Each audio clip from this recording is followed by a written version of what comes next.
अंतर्राष्ट्रीय आर्य महासम्मेलन में तो एक गुरुकुल की झांकी छोटी सी यहाँ पे दिखाई गई है। और यहाँ उड़ीसा में भी लोग आर्य समाज से जुड़े हुए हैं। तो अरे वाह, बहुत ही सुंदर यहाँ पे एक गौशाला देखने को मिली है। और यहाँ पे ये देसी गायें, यहाँ पे ये संदेश देने का प्रयास किया गया है कि किस प्रकार से हमारे लोग यानी कि महिलाएं यज्ञ करा रही हैं। और बहुत सुंदर सा प्रांगण यहाँ पर बनाया गया है। ऋग्वेद भाष्यम है, महर्षि दयानंद सरस्वती द्वारा दोनों ने भाष्य की। एक ही पुस्तक में चारों वेद आपने दिए। कोई अगर कॉल करके मंगाना चाहे तो वो इस पे कॉल करके मंगा भी सकता है। मित्रों नमस्कार, मैं हूँ अध्यक्ष राष्ट्र धारक दल। मित्रों आज हम लोग आए हुए हैं दिल्ली अंतर्राष्ट्रीय आर्य महासम्मेलन में। और यहाँ कुछ वैदिक झांकी दिखाने का प्रयास किया गया है। सबसे पहले देखिए आप ये सुंदर सा हवन कुंड, जो हमारी वैदिक परंपरा है। जैसे कि हमेशा वैदिक काल में ऋषि मुनि महात्मा और हर प्रत्येक घर में हर वैदिक धर्मी यज्ञ करता था। तो यहाँ पे सुंदर सा यज्ञ रखा हुआ है पूरे विधान से। और कुछ मंत्र वगैरह भी लिखे हुए हैं, वैदिक मंत्र होते हैं। आइए देखें और क्या क्या यहाँ पे देखने को हमको प्राप्त होने वाला है। ये लग रहा है कि हम लोग किसी दूसरी दुनिया में आ चुके हैं। यहाँ लग रहा है सब कुछ वैदिक कल्चर जैसा। जैसे कि एक ये भवन बना हुआ है, छोटा सा यज्ञशाला बनी हुई है, जो कि छोटी तो नहीं है, काफी बड़ी है। कम से कम 100-200 लोग बैठ जाएंगे। और थोड़ा सा अंदर मैं चाहूंगा आपको देखें थोड़ा सा। यहाँ पे देखिए सब लोग यज्ञ हो रहा है। यहाँ पे पूरा दिन नहीं, संभवतः 24 घंटे यहाँ पे यज्ञ होता है। परमानेंट यहाँ पे यज्ञ होता है। लाखों लोग आ रहे हैं, यहाँ पे बैठ के यज्ञ करते हैं और फिर आगे चीजों को देखते समझते हैं। और देखते हैं क्या है यहाँ पर। और यहाँ पे हम देख रहे हैं गुरुकुल लिखा हुआ है। तो एक गुरुकुल की झांकी छोटी सी यहाँ पे दिखाई गई है। और यहाँ पर भी एक मिट्टी की यज्ञशाला बनी हुई है। वहाँ पे तांबे की थी, यहाँ पे मिट्टी की बनी हुई है सुंदर सी यज्ञशाला। देख सकते हैं कि इसी प्रकार से यहाँ पे मंडप नहीं है, यज्ञशाला ही है। और यहाँ पे इस तरह से लोग यज्ञ करते थे मिट्टी की यज्ञशाला बना करके। और यहाँ पे गुरुकुल की झांकी दिखाने का प्रयास किया गया है। और बताया गया है कि इसमें 8 वर्ष की आयु में 8 वर्ष की आयु तक किस प्रकार के संस्कार हुआ करते हैं। मैं कहूंगा कि आप आगे तो दिखाओ। जब बच्चे का जन्म होता था तो जाति क्रम संस्कार सबसे पहले जन्म के समय ही हो जाता था। उसके बाद दूसरा संस्कार होता था नामकरण संस्कार, जो कि 11वें दिन या 100वें दिन किया जाता था। उसके बाद निष्कर्मण संस्कार भी जन्म के दूसरे दिन होता था। बच्चे को बाहर वगैरह धूप और वायु दिखाई जाती थी। उसके बाद कर्ण वेदन संस्कार, अन्नप्राशन संस्कार, इस प्रकार से चूड़ाक्रम संस्कार बच्चा जब 3 वर्ष की अवस्था हो जाती है, जिससे हम लोग आज की भाषा में मूडन संस्कार कहते हैं। इस प्रकार के संस्कार हुआ करते थे 5 वर्ष की आयु तक। और 5 वर्ष की आयु के पश्चात किस प्रकार के संस्कार होते थे, इसे मैं कहूँगा आप इसको दिखाइए अच्छे से। कि उपनयन संस्कार होता था जब बच्चा 8 वर्ष का हो जाता था, यानी कि उसको गुरुकुल भेजा जाता था। वेदारंभ संस्कार होता था, यानी कि उसका जनेऊ बना करके यज्ञोपवीत संस्कार के साथ में उसको गुरुकुल में शिक्षा दीक्षा कराई जाती थी। इस प्रकार से ये हमारी गुरुकुलीय व्यवस्था 8 वर्ष की आयु से प्रारंभ हो जाती थी बच्चों की वैदिक व्यवस्था। और वहाँ पे गुरुकुलों में बच्चों को तीरंदाजी भी सिखाई जाती थी, लाठी चलाना भी सिखाया जाता था, संस्कार भी दिए जाते थे, वेद भी पढ़ाए जाते थे। इसके बाद गुरुकुल में 14 से 18 वर्ष तक के बच्चों को क्या क्या सिखाया जाता था। तो इस प्रकार से बच्चे गणित सीखते थे और आयुर्वेद सीखते थे बच्चे। देखिए चित्रों के माध्यम से आपको बताने का प्रयास किया गया है। अस्त्र शस्त्र बच्चों को गुरुकुल में सिखाया जाता था। इसके अलावा बहुत सारे शास्त्र भी सिखाए जाते थे। बहुत सारे जो हम लोग आज के स्कूल समय में आजकल के स्कूल के समय में जो बच्चों को पढ़ाया जाता है, अर्थशास्त्र है, राजनीतिक शास्त्र है, विज्ञान है, गणित है, वो सारी चीजें गुरुकुलों में पढ़ाई जाती थी। सामाजिक विज्ञान, खगोल विज्ञान, नागरिक शास्त्र, और उसके साथ साथ वेद भी पढ़ाए जाते थे, ताकि व्यक्ति धर्म को जान सके, आध्यात्म को जान सके और भ्रमित ना हो सके। जैसे कि आज लोग इस्लाम में भ्रमित हो जाते हैं, ईसाइयत में भ्रमित हो जाते हैं, बौद्ध मत में जाके भ्रमित हो जाते हैं। तो अलग अलग मत संप्रदाय में जाके भ्रमित होकर के देश को बांटने की बात करते हैं, या बहुत से लोग मजहब के नाम पर नरसंहार भी कर देते हैं। इसलिए धर्म की शिक्षा बच्चों को प्रारंभ से दे करके बच्चों को धार्मिक और मानवतावादी बनाने का प्रयास किया था। इसके बाद देखिए दिखाया गया है 19 वर्ष से 25 वर्ष की अवस्था तक बच्चों को क्या पढ़ाया जाता था, छात्र छात्राओं को क्या पढ़ाया जाता था, ये बताने का प्रयास किया गया है। इसमें महाभाष्य लिखा गया है, इसमें लिखा हुआ है कि निरुक्त पढ़ाए जाते थे, भूगोल विज्ञान, अर्थ विज्ञान और मुनि प्रणीत वैदिक शास्त्र उनको पढ़ाए जाते थे। शस्त्र भेदन, भेदन लेप, चिकित्सा, निदान, औषध, पाठ्य शरीर, देश काल वस्तु के गुण ज्ञान पूर्वक 4 वर्ष के भीतर पढ़ाए जाते थे। इसके अलावा राज्य परिवार से संबंधित राजकुमार होते थे तो राज्य विद्याएं सिखाई जाती थी, अग्निहोत्र सिखाया जाता था। तो अलग अलग अवस्थाओं में अलग अलग शिक्षाएं दी जाती थी। उसके बाद जो 25 वर्ष की अवस्था में बच्चे की शिक्षा दीक्षा पूरी कर दी जाती थी और बच्चे का विवाह संस्कार इत्यादि ग्रंथ में हो जा सकता था। पर 25 वर्ष के अवस्था के बाद भी जो लोग पढ़ना चाहते थे, जो ब्रह्मचारी या जो भी पढ़ना चाहते थे, उनको क्या पढ़ाया जाता था वो यहाँ पे बताने का प्रयास किया गया है। उन्हें अनुसंधान सिखाए जाते थे। और आगे आओ, उनको अनुसंधान सिखाया जाते थे, वेदों में अनुसंधान सिखाया जाता था, शास्त्रों में अनुसंधान सिखाया जाता था। अनुसंधान मतलब रिसर्च करना सिखाया जाता था। और योग विद्याएं सिखाई जाती थी, शिल्प विद्याएं सिखाई जाती थी, पदार्थ विद्या, गुण विज्ञान, क्रिया कौशल, नानविध पदार्थों का निर्माण, पृथ्वी से लेकर आकाश पर्यंत विद्या सिखाई जाती थी।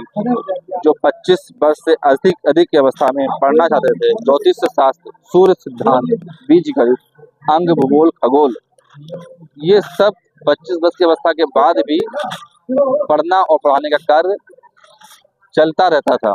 अब जैसे कि अभी पहले ही बताया था कि 25 वर्ष की अवस्था तक शिक्षा पूरी हो जाने के पश्चात में व्यक्ति गृहस्थ में जाता था 26वें वर्ष में। तो यही दिखाने का प्रयास किया गया है कि 26वें वर्ष अपनी शिक्षा पूरी करके लोग गृहस्थ में जाते थे। इसके अलावा अलग अलग प्रोफेशन में जाते थे और इस प्रकार से पूरी वैदिक फिलोसॉफी, गृहस्थ जीवन वाली वैदिक फिलोसॉफी भी जीवित रहती थी। तो इस प्रकार की चीजें यहाँ पे दिखाने दर्शाने का बहुत ही सुंदर सा प्रयास किया गया है। यहाँ पर भी देखिए बहुत सुंदर सा प्रांगण बनाया गया है। यहाँ पे लोगों को उपदेशित किया जा रहा है। लोगों को यहाँ पे जिनकी जो जिज्ञासाएं हैं, जिनके कुछ प्रश्न हैं, जिनके कुछ वेद संगत या किसी भी प्रकार के धर्म संबंधित जो भी प्रश्न है, वो प्रश्न यहाँ पे वो लोग आचार्यों से पूछ रहे हैं। आचार्य उनको समझाने का प्रयास कर रहे हैं कि किस प्रकार से आप वेदों को अच्छे से जान सकते हैं, समझ सकते हैं। वेदों से ही आप सभी अपनी जिज्ञासा को शांत कर सकते हैं। जो शरीर का आइए फिर कुछ और भी चीजें आपको दिखाते हैं जिसके द्वारा देखिए तैयार की गई है मिट्टी से। इसी प्रकार से घर घर यज्ञ हमारे वैदिक समाज में, भारतवर्ष में और दुनिया भर में हुआ करते हैं। और ये बहुत सुंदर सा प्रांगण मेरे सामने आप देख रहे हैं, ये बहुत सुंदर सा प्रांगण है। यहाँ पर पूरे प्रांगण में सैकड़ों लोग एक साथ बैठ करके यज्ञ करते हैं। प्रतिदिन शाम को यहाँ पे होता है यज्ञ, जहाँ पे सैकड़ों लोग एक साथ बैठ के यज्ञ करते हैं। ये अंतर्राष्ट्रीय आर्य महासम्मेलन आप देख पा रहे हैं। ये कितना सुंदर सा प्रांगण इसको तैयार किया गया। जरा एक बार फिर से इसका मुख्य द्वार दिखाइए, कितना सुंदर है, कितना भव्य है और कितने अच्छे से यहाँ पे चीजों को तैयार किया गया। और यहाँ पे अलग अलग राज्यों से, भारत के अलग अलग राज्यों से जो प्रतिभाएं आई हैं और वो अपने अपने सांस्कृतिक धरोहरों का प्रदर्शन यहाँ पे कर रही हैं। आप देख सकते हैं ये शायद छत्तीसगढ़ से आए हुए लोग हैं। आप छत्तीसगढ़ से हैं? किस राज्य से आप हैं? उड़ीसा से आए? उड़ीसा से आए हैं आप? तो आप लोग आर्य समाज से जुड़े हुए हैं क्या? बहुत उड़ीसा में भी लोग आर्य समाज से जुड़े हुए हैं। तो ये आदिवासी लोग हैं जो कि आर्य समाज से जुड़े हुए हैं, उड़ीसा से हैं। यहाँ इसको क्या कहते हैं, क्या कहा जाता है जो आप लोग प्रदर्शन कर रहे हैं जिसके प्रोग्राम में, इसको क्या कहा जाता है? आदिवासी संस्कृत है, आदिवासी संस्कृति। तो ये आपके हाथ में तलवार का नमूना है इसमें, और हाँ, और ये धनुष बाण वगैरह जो जो पुरानी आपकी जो संस्कृति थी उसको यहाँ पे प्रदर्शन करने का प्रयास है। जी हम बजाय रखा है हमारे संस्कृत अच्छा लग रहा है आप लोग को देखकर। पहली बार मैं इस तरह से देखा हूँ आप लोगों को, बहुत अच्छा लग रहा है। और ठीक है, उन लोगों को वहाँ पे और आज समाज से जुड़ना आगे देखते हैं और देखते हैं यहाँ पे क्या क्या है। अरे वाह, बहुत ही सुंदर यहाँ पे एक गौशाला देखने को मिली है। ये दर्शाने का प्रयास किया जा रहा है शायद संभवतः कि वैदिक काल में स्वीकार के देसी गायों का दूध पी करके हमारे देश में बड़े बड़े वीर, भीम जैसे वीर, महाराणा प्रताप, शिवाजी महाराज जैसे वीर ऐसे ही गायों का दूध पी करके, देसी गायों का दूध पी करके बलशाली बनते थे। और यहाँ पे दूध भी दिया जा रहा है गिलास में, 100 रुपए प्रति गिलास यहाँ पे दूध है। हमारे यहाँ तो भैया 50 रुपए लीटर मिल जाता है। और यहाँ पे एक और यज्ञशाला, यहाँ पे महिला पुरोहिताएं यानी कि महिलाएं यज्ञ करा रही हैं और बहुत सुंदर सा प्रांगण यहाँ पर भी बनाया गया है प्राकृतिक तरीके से। और यहाँ पे महिलाएं यज्ञ कराती हुई, वो महिलाएं की यजमान बनी हुई आप दिखाने का प्रयास करिए। इधर आओ, इधर आइए जरा। यहाँ पे महिलाएं मंत्र पाठ कर रही हैं और महिलाएं ही यहाँ पर यजमान बनी हुई हैं और कई फॉरेनर महिलाएं भी यहाँ पे बैठी हुई हैं क्योंकि ये अंतर्राष्ट्रीय आर्य महासम्मेलन है। यहाँ पे 32 से अधिक देशों से लोग आर्य समाज से आए हुए हैं और अलग अलग देश के लोग अपना प्रेजेंटेशन यहाँ पे कर रहे हैं। कई देश के संतों से भी मुलाकात भी हुई थी हमारी। तो ये बहुत सुंदर यहाँ पे दृश्य दिखाने का प्रयास किया गया है। और यहाँ पे आप देखिए एक और अनोखी चीज दिखी है, यहाँ पे दिव्य वेदवाणी। ये वेदवाणी है और वेदों को यहाँ पर इस प्रकार से रखा गया है। जो ये ऋग्वेद भाष्यम है, महर्षि दयानंद सरस्वती द्वारा दोनों ने भाष्य किया है वेदों का, उस भाष्य को यहाँ पे दर्शाने का प्रयास किया गया है। और कई सारे वैदिक पुस्तकें भी यहाँ पर मिल रही है। ये सत्यार्थ प्रकाश है, जिसको लाइट एंड ट्रू के नाम से इंग्लिश में प्रकाशन आता है इसका। और ये वेद भाष्य है। और क्या आप चारों वेदों को प्रोवाइड कराते हैं? क्या आप चारों वेदों को भी, जो चारों वेद हैं, ऋग्वेद और यजुर्वेद, सामवेद, अथर्ववेद, ये चारों वेद आपके यहाँ से मिल जाएंगे? चारों वेद का यही चाहिए 2500 रुपए का। अच्छा, 2500 रुपए का है। एक ही में है ये? 5000 है, उसका 50% है। अच्छा, जो ओरिजिनल कीमत है उसका 50% छूट के साथ में 2500 रुपए का प्राप्त हो रहा है, यानी ये कीमत की 5000 रुपए है। तो इसमें चारों वेद है? नहीं, इसमें 4 है। एक ही किताब में चारों वेद, एक ही पुस्तक में चारों वेद आपने लिए हैं। तो ये 2500 रुपए की है। और ये नंबर भी आप स्क्रीन पे दिखा दो, कोई अगर कॉल करके मंगाना चाहें तो वो इस पे कॉल करके मंगा भी सकता है। तो बाकायदा कुरियर होके ये आएगा और इस प्रकार से उन्होंने दिया है हमको।